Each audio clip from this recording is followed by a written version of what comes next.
Hello my YouTube family, welcome back to my YouTube channel Vaidik cake centre. दोस्तों, आज के इस वीडियो में आप सभी का बहुत बहुत स्वागत है और आज मैं आपको सिखाने वाली हूँ स्क्वायर शेप का केक बनाना, उसकी कटिंग करना, उसकी फ्रॉस्टिंग और आइसिंग एंड डेकोरेशन करना।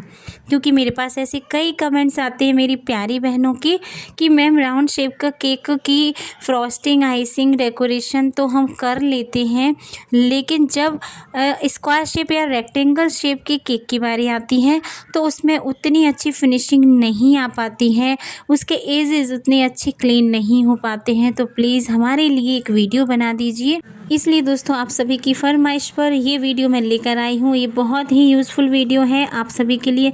अगर आप एक होम बेकर हैं और आपके पास केक के ऑर्डर्स आते हैं तो दोस्तों, कभी कभी हमारे पास रेक्टेंगल शेप के और स्क्वायर शेप के केक के ऑर्डर भी आ जाते हैं, तो हमें उनसे डरना नहीं है। उन्हें किस तरह से हमें ईजीली बनाना है, किस तरह से फिनिशिंग करना है, ये सब कुछ आज की वीडियो में मैं आपको सिखाने वाली हूँ। तो इस वीडियो को विदाउट स्किप किए हुए देखिएगा, बिल्कुल पूरा वीडियो देखिएगा, तभी आपको समझ आएगा। और यहाँ पर मैं आपको बताने वाली हूँ कि ये केक हाफ केजी का बनने वाला है और इस केक को बनाने के लिए मैंने 160 ग्राम प्रीमिक्स लिया है दोस्तों।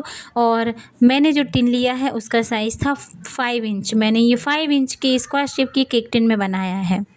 और दोस्तों, जिस तरह से राउंड शेप के केक को हम कट करते हैं बहुत इजीली हो जाता है। इसमें थोड़ी सी दिक्कत आती है, लेकिन आपको करना उसी प्रोसेस से है, उसी मेथड से है। आप स्प्रेड की हेल्प से भी कर सकते हैं या फिर डायरेक्टली नाइफ़ की हेल्प से भी कट कर सकते हैं। लेकिन दोस्तों, जब आपका केक अच्छे से ठंडा हो जाए तभी आप उसको कट करें, ताकि ज़्यादा क्रम्स ना निकलें और आपका जो केक है उसकी अच्छी से लेयरिंग, स्मूथ लेयर कट हो। तो दोस्तों, ये छोटी छोटी जो बेकिंग टिप्स होती हैं बहुत ज़्यादा यूज़फुल होती है हम होम मेकर्स के लिए, तो इनको ध्यान से सुनना चाहिए और इनको फॉलो करना चाहिए। तो दोस्तों, यहाँ पर हमारे कस्टमर की रिक्वायरमेंट थी कि उनको क्रीम कम चाहिए थी, तो यहाँ पर वो लेयरिंग में क्रीम कम लगाने की कोशिश कर रही हूँ। लेकिन दोस्तों, यहाँ पर आपको जब फ्रॉस्टिंग करनी है तब भी आपको बहुत ध्यान रखना है कि किस तरह से आपको क्रीम लगानी है, ताकि आपका जो स्क्वायर शेप का केक है वो एक प्रॉपर स्क्वायर शेप का ही केक रहे, उसके एजेस क्लियर रहें और उसका शेप बिगड़े ना। इसके लिए आपको जब आप क्रम कोटिंग करें, आप फ्रॉस्टिंग करें, तभी ध्यान रखना है आपको। और एक बात और दोस्तों, जब आप लेयरिंग सेट करें, जब आप लेयर एक दूसरे के ऊपर मैनेज करें, तो आपको ध्यान रखना है कि जो डोम शेप वाली लेयर है उसको आपको बीच में ही मैनेज करना है, ताकि उस वजह से केक का शेप ख़राब ना हो। तो यहाँ पर मैंने बीच में ही इस डोम शेप को, जो डोम शेप की ऊपर की टॉप की लेयर होती है, उसको मैंने यहाँ पर सेटल कर दिया है। और जो सबसे नीचे की लेयर होती है उसको सबसे ऊपर सेटल करना है, क्योंकि बहुत इवन होती है और उसमें क्रम्स भी बहुत कम निकलते हैं। तो इन बातों का अगर आप ध्यान रखेंगे दोस्तों, तो डेफिनेटली आपको केक बनाने में बिल्कुल भी झंझट नहीं होगी और बहुत ज़्यादा ईजी तरीके से आप केक बना सकते हैं। बस आपको हमारी बातें ध्यान से सुननी है और फॉलो करना है। तो दोस्तों, यहाँ पर क्रम कोटिंग कर रही हूँ अब मैं, और आप देख रहे हो कि यहाँ पर क्रम कोटिंग करने में भी बहुत ही कम क्रीम यूज़ कर रही हूँ, लेकिन उतना क्रीम हमें लगाना पड़ेगा जिससे इस केक का शेप सही रहे। तो दोस्तों, इसलिए क्रम कोटिंग जो प्रोसेस है वो बहुत ही ज़्यादा इम्पॉर्टेंट है। ये प्रोसेस आपको ज़रूर करना है और आपको इस प्रोसेस को करते समय एक बात का ध्यान रखना है कि ये सारी प्रोसेस आपको पैलेट की हेल्प से करना है। पाइपिंग बैग से आपको थोड़ी सी क्रीम लगाकर पैलेट की हेल्प से इवन करना है, ताकि आपका केक का जो शेप है वो बिगड़े ना बिल्कुल भी। चाहे आप राउंड शेप का केक बनाएं या फिर स्क्वायर शेप का। आप देख सकते हैं मैंने प्रॉपर ये क्रम कोटिंग कर दी है और अब इसको सेट होने के लिए रखना है फ्रिज में। ये ज़रूरी बात है, ज़रूरी स्टेप है, इसको करना ही करना है आपको। क्रम कोटिंग के बाद केक को फ्रिज में सेट होने के लिए रखना है, क्योंकि जब इसकी आइसिंग करेंगे, इस पर क्रीम कोट करेंगे, तो हमारे जो क्रम्स हैं केक के वो इस क्रीम में मिक्स ना हो, इसलिए। तो दोस्तों, चलिए अब इस केक की करते हैं आइसिंग। बहुत ही इम्पॉर्टेंट प्रोसेस है ये और इसको बहुत इजीली मैं आपको बताती हूँ। जब भी आप राउंड शेप का केक का फिनिशिंग आइसिंग करते हैं तो दोस्तों, आप चाहें तो पैलेट की हेल्प से भी लगा सकते हैं। और आप देखते हो अक्सर कि मैं पैलेट की हेल्प से ही आइसिंग करती हूँ, लेकिन यहाँ पर स्क्वायर शेप का केक बना रही हूँ, तो इसकी फिनिशिंग के लिए, इसकी आइसिंग के लिए मैंने पाइपिंग बैग में क्रीम भरी है, ताकि मैं इवनली क्रीम स्प्रेड कर सकूं इस केक पर। और दोस्तों, सबसे इम्पॉर्टेंट बात, जब आप स्क्वायर शेप का केक बनाते हैं तो आपके एजेस बिल्कुल भी क्लीन नहीं होते हैं, वो मुड़ जाते हैं, यानी कि एक शार्प एजेस नहीं आते हैं, जो कॉर्नर है वो शार्प कॉर्नर्स नहीं आते हैं। उसी को करने की मैं आपको टिप्स दे रही हूँ कि आपको सबसे पहले ज़्यादा से ज़्यादा क्रीम कॉर्नर्स पे लगानी है। तो आपने देखा है कि मैंने सबसे पहले क्रीम पाइपिंग बैग से सबसे पहले मैंने कॉर्नर्स पर लगाई है एक्स्ट्रा क्रीम। और दोस्तों, जब हम राउंड शेप के केक की आइसिंग करते हैं, उसको फिनिशिंग टच देते हैं, तो जब हम स्क्रैपर चलाते हैं तो एक बार घुमा देते हैं टर्निंग टेबल को, तो एक दो बार वो घूम जाता है और हम स्क्रैपर की हेल्प से उसको फिनिश कर देते हैं। लेकिन यहाँ पर स्क्रैपर उस तरीके से आप नहीं चला सकते कि एक बार में आपने टर्निंग टेबल घुमाया और आपका एक बार में पूरा कवर हो गया। आप देख रहे हैं कि हर सरफेस पर मैं अलग अलग उठा कर स्क्रैपर चला रही हूँ। इसी तरह से आपको चलाना है, ना कि एक बार में ही पूरा राउंड घुमा लेना है। अगर आप एक बार में ही पूरा राउंड घुमाएंगे तो आपका केक बिल्कुल भी स्क्वायर शेप का नहीं बनेगा, वो राउंड शेप का बन जाएगा। तो दोस्तों, यहाँ पर आपको ध्यान रखना है कि स्क्रैपर बहुत ही सावधानी से चलाना है।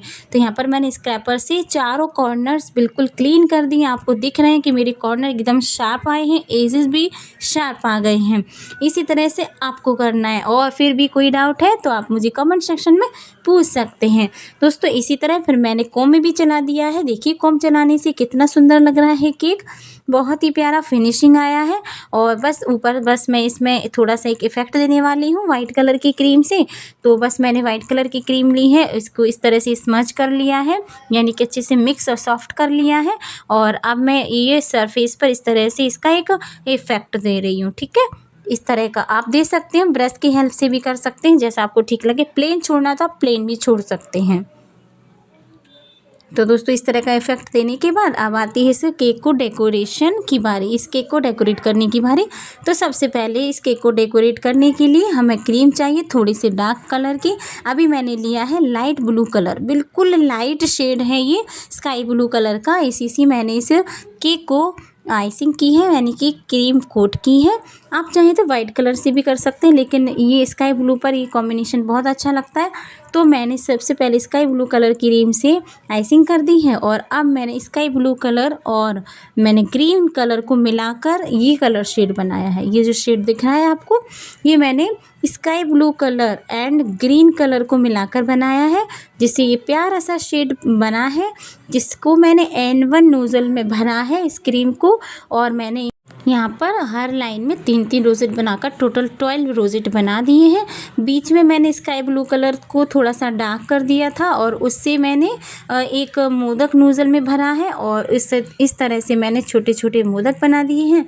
और अब वाइट कलर क्रीम थोड़ी सी ली है और उसको भी मैंने मोदक नोज़ल में भरा है, और इस तरह से मैंने बीच बीच में वाइट कलर से भी छोटे छोटे मोदक बना दिए हैं। और मैंने एक बॉर्डर भी तैयार कर दिया है बहुत ही प्यारा सा, और ये 2C नोज़ल से मैंने बॉर्डर बनाया है। और अब मैं गोल्डन बॉल्स रखूँगी इन रोजेट पर दोस्तों। तो देखिए आप कितना प्यारा लगने लगा है, एक सिंपल सा डिज़ाइन लेकर स्क्वायर शेप में ये डिज़ाइन बहुत ही अमेजिंग लगता है। आपके पास अगर एक कैप्सूल भी आते हैं इस तरह के गोल्डन कलर के, वो भी आप ले सकते हैं। वाइट कलर के भी यहाँ पर आप यूज़ कर सकते हैं। मेरे पास गोल्डन बॉल्स थी, मैंने यहाँ पर गोल्डन बॉल्स यूज़ की हैं। स्प्रे कर दिया है मैंने सिल्वर डस्ट से और ग्लिटर से। और लास्ट में मैं एक टैग लगा देती हूँ गोल्डन कलर का, बहुत ही प्यारा सा टैग, हैप्पी बर्थडे। आप चाहें तो यहाँ पे हैप्पी बर्थडे क्रीम की हेल्प से भी लिख सकते हैं। और साथ में ये एक बेटी अपने पापा के लिए बनवा रही थी, इसलिए उसने पापा लिखने के लिए बोला था, तो मैं यहाँ पर पापा लिख देती हूँ बस उसी कलर की क्रीम से। और अब मेरा केक हो गया है फाइनली रेडी। तो दोस्तों, आपको ये केक कैसा लग रहा है मुझे कमेंट करके ज़रूर बताइएगा कमेंट सेक्शन में। चलिए दोस्तों, इस केक का वेट कर लेते हैं, ये केक कितने वेट का हो गया है। तो चलिए मैं आपको बता देती हूँ कि ये केक हो गया हमारा लगभग 650, यानी 600 समझ लीजिए। आप केक बोर्ड का अगर वेट हटा दें तो 600 ग्राम का ये केक हो गया है। मैंने यहाँ पर 160 ग्राम लिया था, आप 150 ग्राम लेंगे तो आपका लगभग 500-550 ग्राम का केक बनकर रेडी हो जाएगा। तो दोस्तों, आई होप आपको ये वीडियो पसंद आया होगा और मेरे द्वारा दी गई ये बेकिंग टिप्स आपके काम आएगी, ज़रूर काम आएगी, फॉलो ज़रूर कीजिएगा। और चलिए इस केक को कर लेते हैं पैक। और आप जल्दी से कमेंट सेक्शन में प्यारे प्यारे से कमेंट कीजिए, प्यारे प्यारे से हार्ट्स दीजिए। और दोस्तों आप कौन सा केक सीखना चाहते हैं मुझसे लाइव में या वीडियो के थ्रू, मुझे कमेंट करके ज़रूर बताइएगा। वीडियो को लाइक शेयर कीजिएगा, चैनल पर नए हैं तो चैनल को सब्सक्राइब कर लीजिएगा। मिलते हैं नेक्स्ट वीडियो में, तब तक के लिए bye, take care, thank you so much for watching video, bye.